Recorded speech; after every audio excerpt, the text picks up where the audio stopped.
A matéria que nós vamos ver hoje é uma matéria que não é um ambiente de costumes, mas não foi montado pelo Dr. Plínio. Eu montei, já vou declarando logo de cara, porque vocês vão notar uma diferença de sabor, né? Mas eu creio que ele poderia fazer algo nessa linha também, perfeitamente. E é uma coisa que vai ajudar a compreender a importância da missa tradicional. Eu creio que eu consegui umas fotos muito bonitas do melhor banquete mais bonito, que pelo menos que eu conheço da história, e vamos comentar então. O título da exposição é Por que as refeições devem ser sacrais? Porque o ser humano tem várias necessidades que se repetem. Então, vejam só. Ao criar, Deus quis que existissem apenas duas categorias de seres espirituais, os anjos e os homens.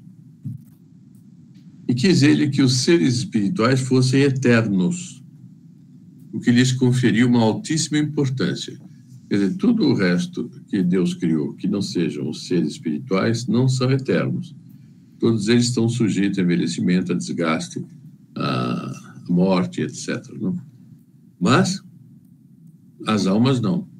Os espíritos não. Os anjos não se reproduzem, mas os seres humanos se reproduzem e são compostos de corpo material e alma. Aqui tem uma família, nossa família imperial, daí a princesa Isabel, tem Conde de, etc, etc. Bom, ao serem concebidos, os seres humanos recebem de Deus uma alma que anima o seu corpo material. Para multiplicarem os seres humanos, os casais fornecem o corpo e Deus cria a alma. Por ser espiritual, a alma do homem é muito mais importante do que o corpo material. Tanto isso é verdade que, ensina a doutrina católica, nosso Senhor Jesus Cristo teria oferecido toda a paixão para remir apenas uma pessoa, por ter alma. Isso aqui está claro? Não. Bom, o fato de possuir uma alma dignifica enormemente o corpo. Por isso, todo o agir humano deve ser coerente e harmônico com essa característica. Quer dizer, tudo aquilo que o homem faz deve ficar patente uma prevalência, uma predominância da alma sobre o corpo. Aqui está pressupondo pessoas boas, não? Bom, compreende-se que o homem deve portar-se conforme dizem as Escrituras, tendo presente que o seu corpo é templo do Espírito Santo, tendo presente que o seu corpo é templo do Espírito Santo e merece todo o respeito. Isso o obriga a impregnar de sacralidade todos os seus atos. Quer dizer, todos os atos da pessoa humana devem ser sacrais, porque ele é um templo do Espírito Santo. O corpo dele é um templo do Espírito Santo.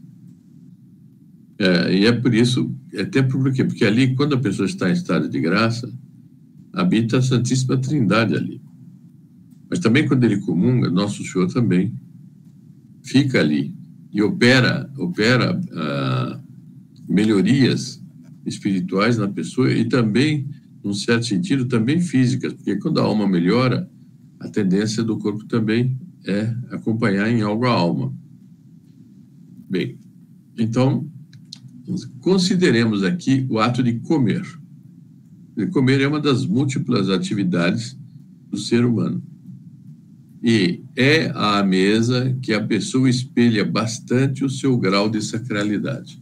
Não é o único local, não é a única ocasião, mas onde fica muito patente o grau de educação que a pessoa tem é na maneira dela se portar à mesa, dela fazer uma refeição. No que consiste a sacralidade? Então, aqui vamos lembrar. Consiste na posse de um comportamento afim com o lado espiritual da sua natureza. Quer dizer, a pessoa voltada para o sagrado, isso ela só consegue fazer espiritualmente. Então, ela tem que ter uma postura de alma, e essa postura de alma vai depois refletir nas atitudes dela.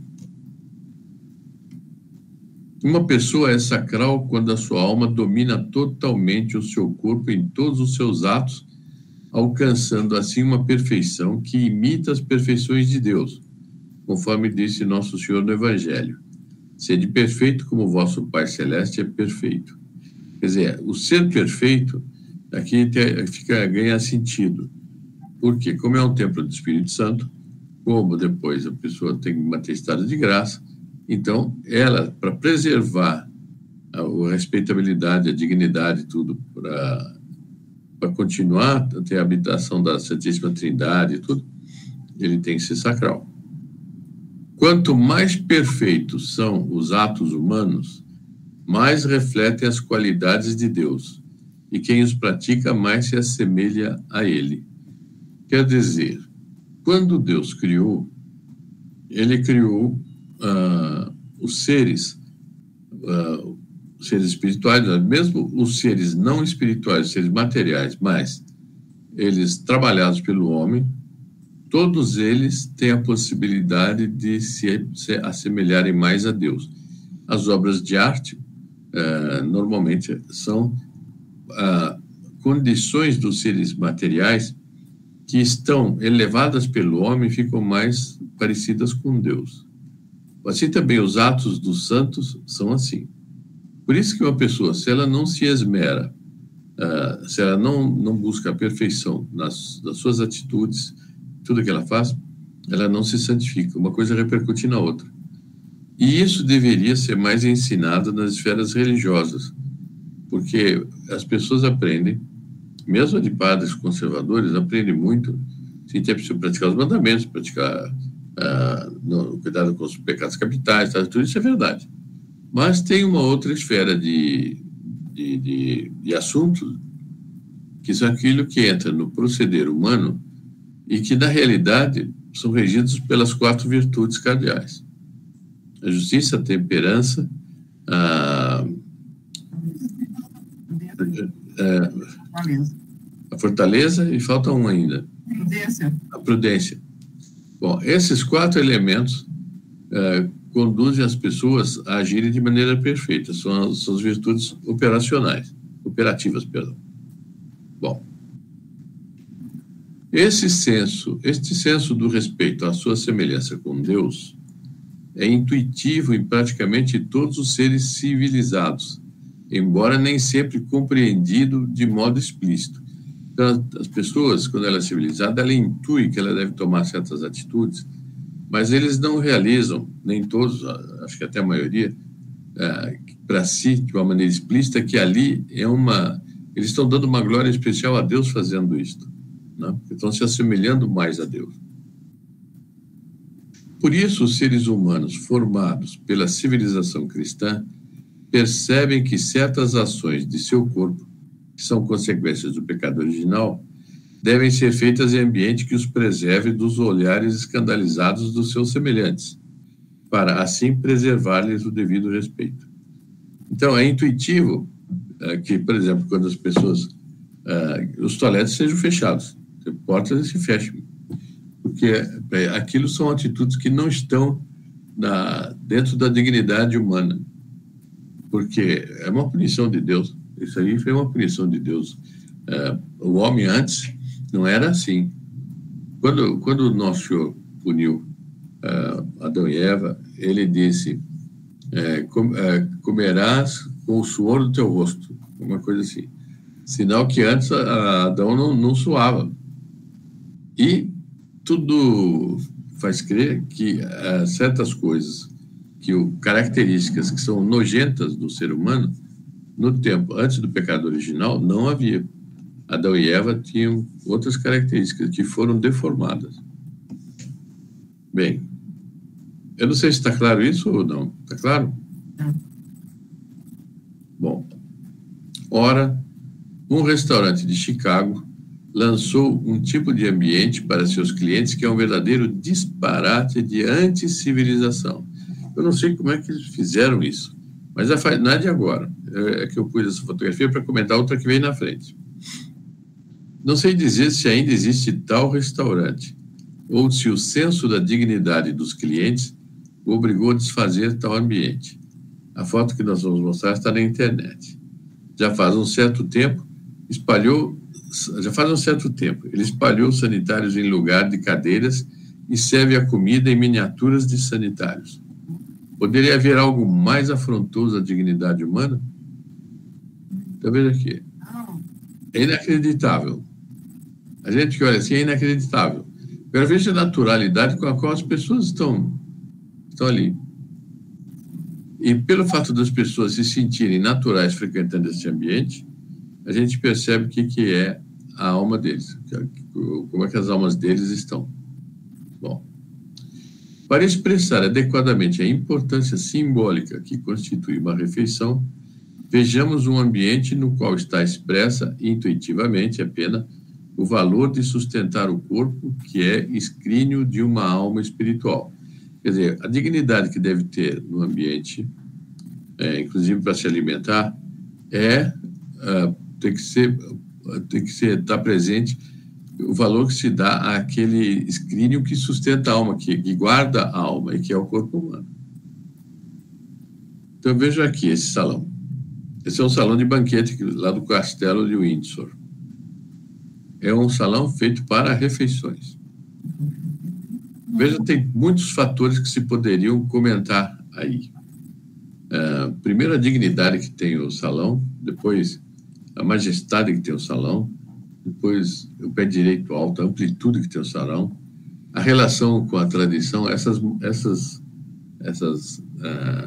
armaduras que estão na parede, no alto, assim, nas paredes, essas armaduras, eu creio que, para estarem aí, são armaduras históricas, que participaram de batalhas, não sei que época, toda a história da Inglaterra está refletida aí, de algum modo nessas.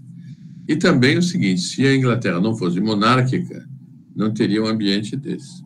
Não teria um ambiente desse. Tudo aí é tendente a puxar para cima.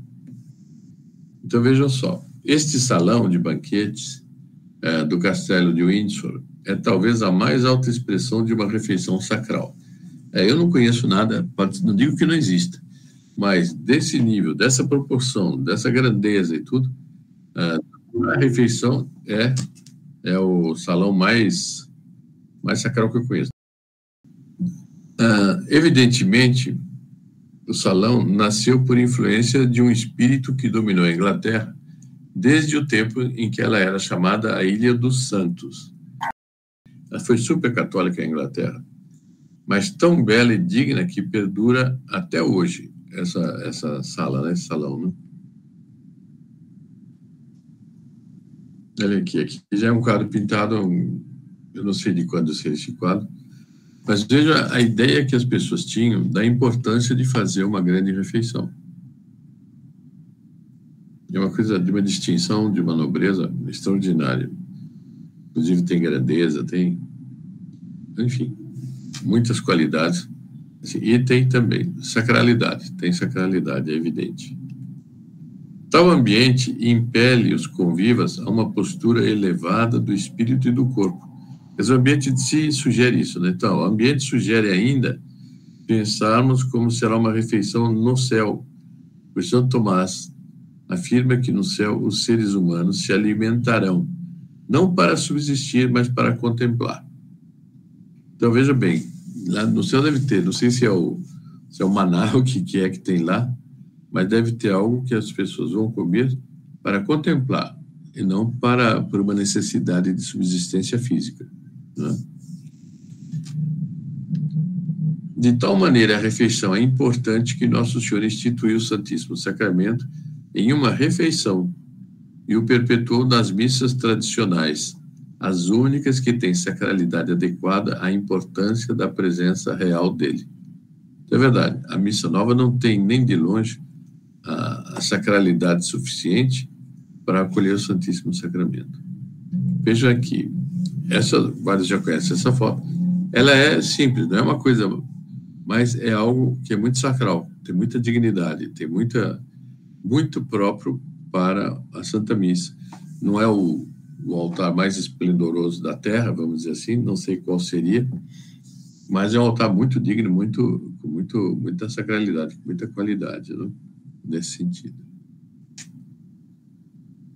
Quem deseja seguir a Deus deve imitar suas perfeições em todas as atitudes da vida.